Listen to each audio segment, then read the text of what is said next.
My mom separated from my stepdad in early 2013 when I was 17. That man had already threatened to kick me out of his home for a multitude of reasons. Anything from violating curfew to being bisexual. And really, I wasn't a bad kid.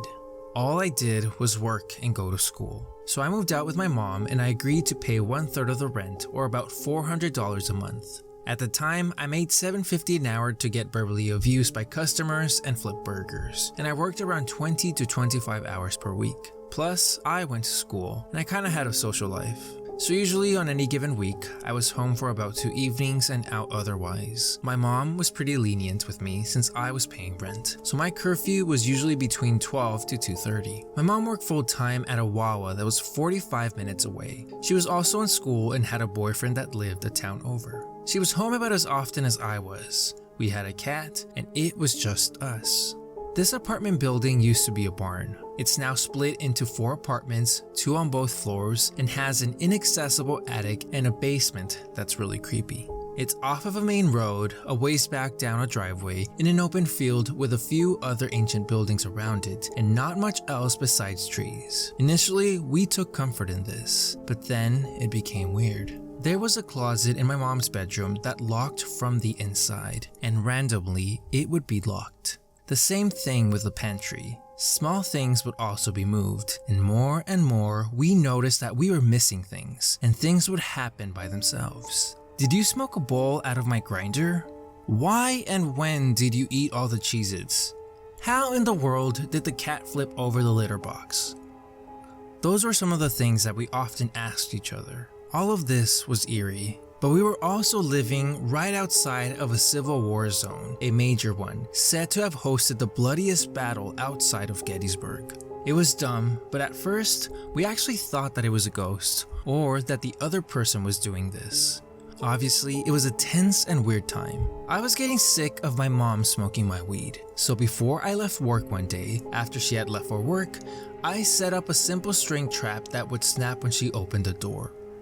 I just wanted to know for sure that it was her, and that we didn't have a pothead poltergeist floating around our house. An hour before my shift ends, my mom calls to tell me that she needs to cover another shift, and asked me if I have bus money to get home. I did, so I went home. To my surprise, the string trap I had set had been tripped.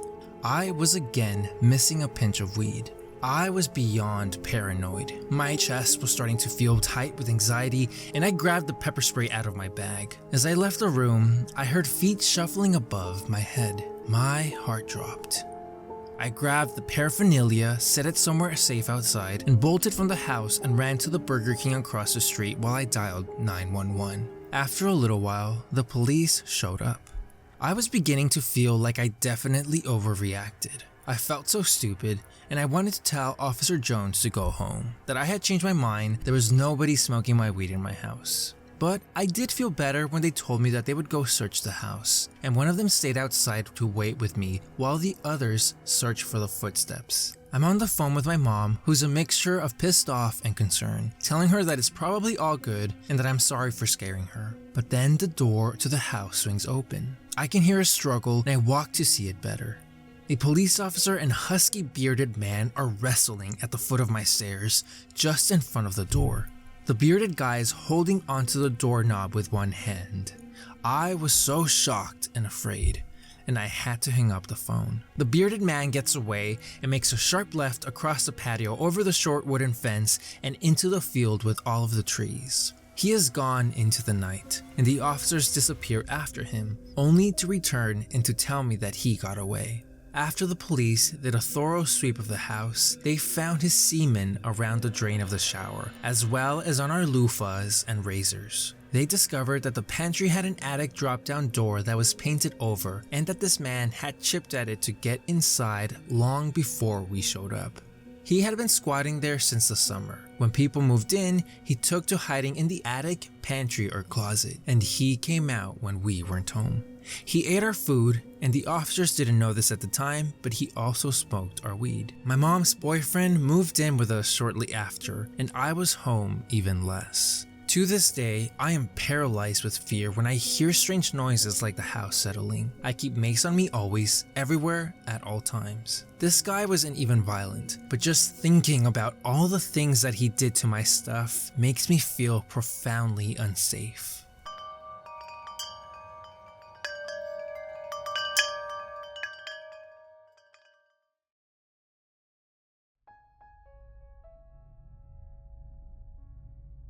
I used to work as a fetish model. It is something I did after college to help me pay my bills to supplement my full-time job. It is a unique fetish, it has a rather dedicated fan base, and I had quite a few admirers. I stayed friends with many of my admirers, even after I stopped modeling. Most of them are cool people who don't even really bring up my former employment because they respect me and know that I am a private person. I rarely had problems, but there was one guy who would just send me harassing messages all the time. They were aggressive and demeaning, and I didn't want that kind of attention. He would then try to be kind for a while, and then back to being a creep.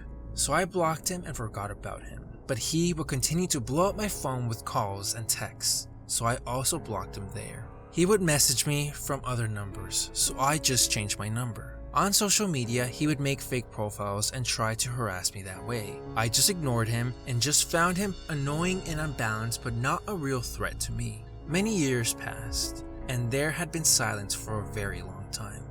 I got a message from a girl wanting to be my friend. I didn't buy it at all because this particular admirer had a very distinct way of writing. Like I said before, very demeaning and demanding, and I just ignored this message. I had just started putting myself out there with online dating. I had gone on some lame dates the last couple of weeks. I got a match from someone and he sounded pretty nice and friendly. After a few messages back and forth, I agreed to have dinner and traded numbers.